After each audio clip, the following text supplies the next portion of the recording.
Saleté de poste. Allez, tu vas marcher, oui.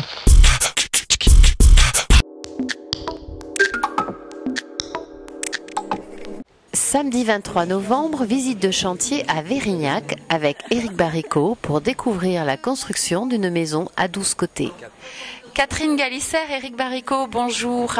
Nous sommes ici sur un projet d'une maison à 12 côtés pour que vous nous présentiez ce concept. Mais le concept au départ, c'est surtout Éric. C'est le concept d'une maison qui est en harmonie. Donc les 12 côtés, les règles d'or, les proportions d'or. Donc c'est une maison qui dégage un bien-être et une harmonie interne et externe et une intégration dans le paysage aussi. J'ai toujours été inspiré par le rond. Et je me suis aperçu que tous les habitats primaires déjà étaient ronds. Les boris, les yourtes, les igloos, les cases africaines. Donc cette rondeur m'inspirait. Voilà. Et au fur et à mesure de tâtonnement, de travail, de recherche, je suis arrivé aux 12 côtés et avec une toiture autoportante parce que je trouvais ça un peu dommage de mettre un poteau central au milieu. Donc en fait, j'ai rien inventé. J'ai fait que copier puisque tout est déjà là. J'ai été inspiré par un architecte italien, Brunelleschi, qui a fait un bon nombre d'édifices à Florence, et aussi par une entreprise américaine qui fait aussi ce même genre de construction. Donc je l'ai adapté à la France avec ses configurations, ses normes, et aussi avec une harmonie en appliquant les règles d'or. Une fois qu'on a l'enveloppe aux 12 côtés et qu'on a un espace magnifique, libre, c'est d'arriver à quand même cloisonner un petit peu en fonction des personnes pour pouvoir créer une harmonie dans la maison, mais aussi pouvoir avoir un espace chambre et diviser en espaces dans un rond. Ça, c'était la première problématique qui en fait offre énormément de possibilités. Donc on peut vraiment avoir un choix inouï et tout à fait adapté au mode de vie des personnes qui voudront acquérir ce genre de maison. On peut moduler, on peut agrandir ? Oui, tout à fait. On peut l'agrandir en hauteur avec un étage en plus ou un étage en mezzanine qui peut être très très agréable parce qu'on aurait carrément l'espace de vie qui est un espace très ouvert, qui serait ouvert non seulement sur l'extérieur mais aussi vers le haut. On peut aussi l'agrandir. On prévoit de faire une maison plus grande, de un niveau mais plus grande, donc une 16 faces qui serait encore tout à fait autre à l'intérieur parce qu'on arrive à un diamètre qui est quand même beaucoup plus grand de 15 mètres mais qui laisse énormément de possibilités.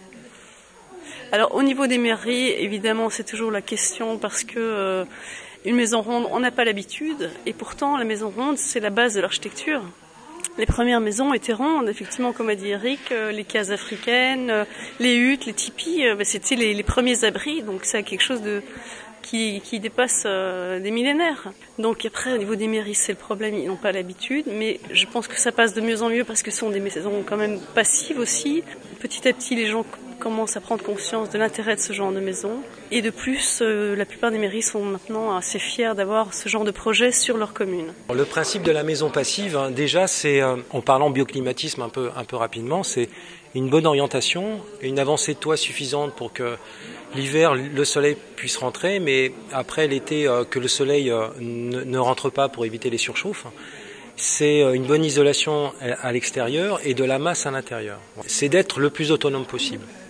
L'avantage de ce genre de construction, c'est qu'on a une compacité.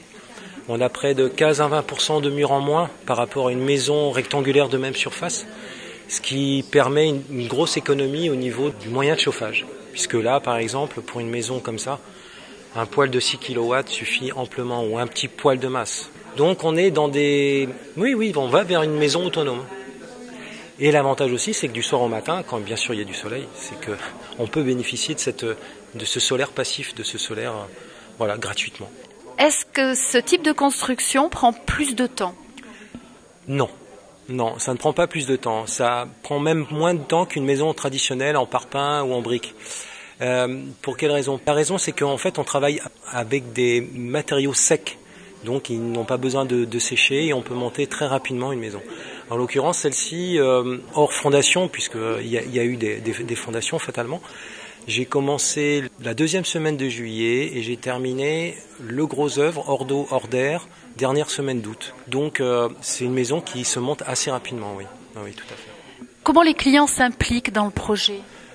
Alors ça c'est en fonction d'eux, mais moi j'aime bien, j'apprécie, et je crois aussi que les clients, les propriétaires s'investissent dans leur maison parce que c'est la leur, c'est pas la mienne, ils vont vivre dedans et c'est bien qu'ils mettent un peu leurs pattes. Moi, c'est assez simple. Souvent, je travaille avec les clients. Ils travaillent avec moi et ils montent avec moi la maison. Ce qui permet d'autres échanges beaucoup plus riches. Pas ce rapport client-entrepreneur et plutôt un rapport de collaboration pour construire quelque chose où ils vont vivre dedans. Ils l'investissent. Oui, c'est un investissement au sens propre comme au sens figuré. Oui. Mathieu, bonjour. La première fois qu'Éric vous a parlé de venir travailler avec lui sur ce chantier, qu'est-ce que vous en avez pensé? J'étais extrêmement enthousiaste en fait parce que c'était vraiment un défi technologique différent pour moi parce que j'avais l'habitude de faire des maisons rectangulaires ou carrées éventuellement. Et là, une maison à 12 côtés. Il a fallu que j'aille chercher mes cours de géométrie pour tout reprendre et tout ça, pour me rappeler comment on faisait un dodécagonal. Donc c'était vraiment très intéressant. C'est quelque chose de innovant, on va dire, de difficile à placer même en Périgord, parce que on sait que nous avons des architectes des bâtiments de France qui sont assez réticents pour les nouvelles formes de maisons qui correspondent pas à l'image qu'on a déjà du Périgord. Vous verriez vivre dans une maison comme ça? Je veux la même. Je vais avoir la même. Moi, je pense aussi que quelque part ça fait rêver tout le monde parce que c'est un peu la yourte en dur, la yourte solide dont tout le monde rêve. Tout le monde rêve, je pense, dans le fond d'une maison ronde où on est en symbiose. Parce que le cercle, il faut pas oublier la symbolique du cercle quand même, qui est un côté d'union et un côté d'union vers le haut, contrairement au carré qui est une union avec la terre. Donc le cercle est un peu cet axe-là. Est-ce que ça coûte plus cher? Ça coûte pas plus cher. Je travaille certes avec des matériaux écologiques parce que je pense que c'est une démarche, mais ça coûte pas plus cher qu'une maison traditionnelle, dirons-nous. On vous retrouve le week-end du 6-7 décembre au Salon Bio Bergerac? Oui, 6-7-8 à la Foire de Bergerac. Alors à bientôt. À bientôt. Merci.